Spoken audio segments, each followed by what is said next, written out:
घबराने की कोई जरूरत नहीं। मेरे बेटे की एंट्री मतलब इन बदमाशों को डिसेंट खुद को समझता क्या?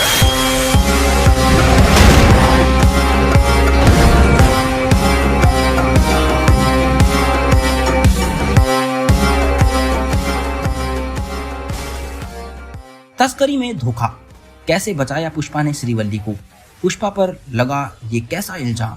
हेलो दोस्तों, मैं नितिन आपका स्वागत करता हूं पॉलीग्रेड स्टूडियोज में। पुष्पा ने जब से अपना बिजनेस शुरू किया है तब से उसकी पहचान और भी बड़े लोगों से रहने लगी है। उसको इस बात का बहुत फायदा भी हो रहा है, लेकिन इससे उसके ऊपर पड़ने वाला खतरा भी बढ़ गया है। पुष्पा की शादी भी अभी कुछ ही दिनों पहले हुई है।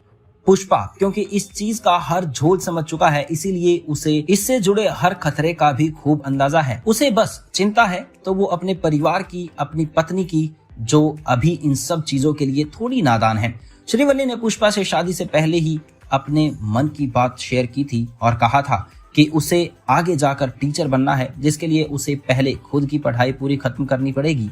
और इसकी एक बहुत बड़ी वजह श्रीवल्ली ने पुष्पा के बिजनेस से जुड़े खतरे को ही बताया था। लेकिन पुष्पा ने तब श्रीवल्ली को ये कहकर समझा दिया था कि उसे फिक्र करने की कोई जरूरत नहीं है, पुष्पा खुद ही संभाल लेगा सब। ऐसे ही एक दिन पुष्पा और श्रीवल्ली एक साथ बैठे हुए थे और वो दोनों अपने भविष्य के बारे में सोच ही रहे थे कि तभी पुष्पा के फोन में एक कॉल आया। पुष्पा ने अननोन नंबर देखकर उसका कॉल पिक नहीं किया, लेकिन उसके फोन में कॉल कटते ही तुरंत बाद में उसी नंबर से श्रीवल्ली को कॉल आया और उसके बाद दोनों को शक हुआ कि आखिर कौन है जो उन दोनों को कॉल कर रहा है। और इसी उधेड़-बुन में रहते हुए उन्होंने कॉल पिक कर लिया और उस कॉल में धमकी थी कि पुष्पा ने आखिर उन सब डीलर्स को क्यों दिया धोखा। पुष्पा यानी गरीबों का रखवाला। भाई साहब, पुष्पा का एक फंडा क्लियर है कि उसे किसी से डरना नहीं है और कोई बुरा काम नहीं करना है। और बेहद गरीब होने के बाद पुष्पा का एक सपना ये है कि उसे एक दिन सब कुछ हासिल करना है। और यहाँ तक पुष्पा के लिए अगर उसे कुछ इलीगल भी करना पड़ा तो वो पीछे नहीं हटेगा और वो सब करके दिखाएगा। पुष्पा जहाँ है वहाँ सबसे ज्यादा रेड टिम्बर का प्रोडक्शन होता है और गांव का जो भी व्यक्ति बड़ा आदमी बनता है वो इसीलिए है क्योंकि उसने कहीं ना कहीं रेड टिम्बर की तस्करी में अपना हाथ लगाया है। पुष्पा वैसे तो अपने सेठ के यहाँ नौकरी करता था, जहाँ पर मजदूरी करके उसे 2 रोटी की पगार मिल जाती थी, लेकिन वो देखता था कि कैसे उसका सेठ अपना सारा काम मजदूरों से कम पैसे में करवा कर खुद लाखों का मजा लूट रहा है। और इसीलिए पुष्पा ठान लेता है कि वो भी ऐसा कुछ करेगा जिससे वो बड़ा आदमी बन पाए। और इसी डिसीजन के साथ वो ये पता करने में लग जाता है कि आखिर इस तरह से रेड टिम्बर के बिजनेस में घुसना है और कैसे इसकी शुरुआत करनी पड़ेगी। पुष्पा बिजनेस के सारे झोल समझता है और इसके साथ वो ये भी समझता है कि कैसे और कहां पुलिस रेड टिम्बर की ट्रैफिकिंग को चेक करती है।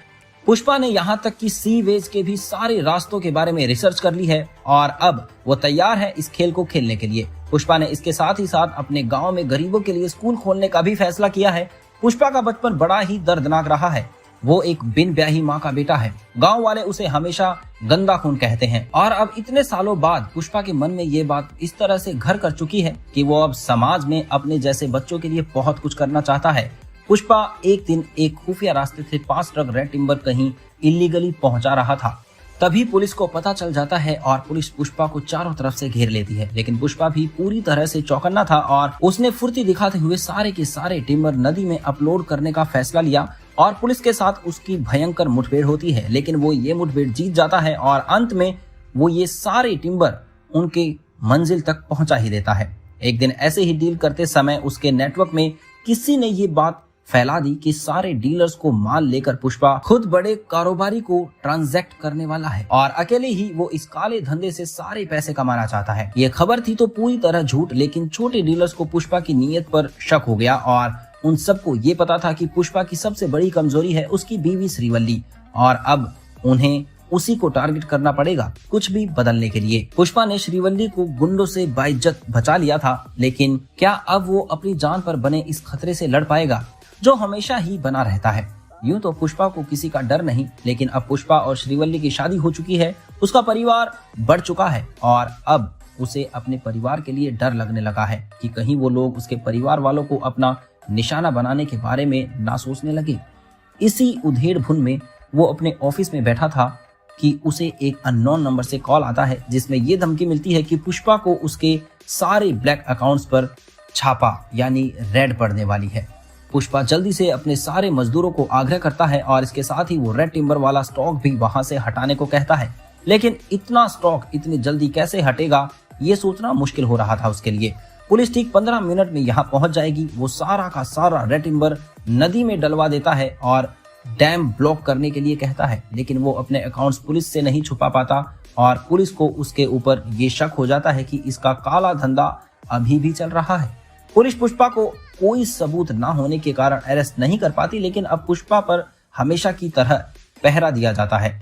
उसके हर मूव पर पुलिस वालों की पूरी निगरानी होती है, यहाँ तक कि पुष्पा को हर आने जाने वाले कॉल भी रिकॉर्ड किए जाते हैं। अब देखना यह है कि आखिर इतने रेस्ट्रिक्शंस के बाद भी कैसे पुष्पा अपनी ये इलीगल काम करने में कामयाब हो जाएगा और कैसे वो उन डीलर्स के पास तक अपना माल पहुंचाता है जहां से उसने ऑलरेडी इतने पैसे ले लिए थे। वो अपनी पत्नी और परिवार को इस नए खतरे से कैसे बचा कर रखेगा। पुष्पा आगे किन खतरों से लड़ते हुए दिखाई देगा। पुष्पा एक अच्छा आदमी है, वो आगे जाकर अपना घर एक अच्छी लड़की के साथ बसाना चाहता है, इसीलिए उसने लड़की पसंद भी कर ली है। नाम है श्रीवल्ली, अपने पिता की एक लौती बेटी जिसने अपने पूरे घर को संभाल रखा है।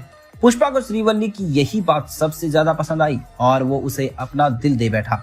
उम्मीद है आपको ये कहानी पसंद आई होगी, तो लाइक सब्सक्राइब करना ना भूलें और कमेंट में बताइए कि क्या पुष्पा का ये स्टेप सबके लिए सही था।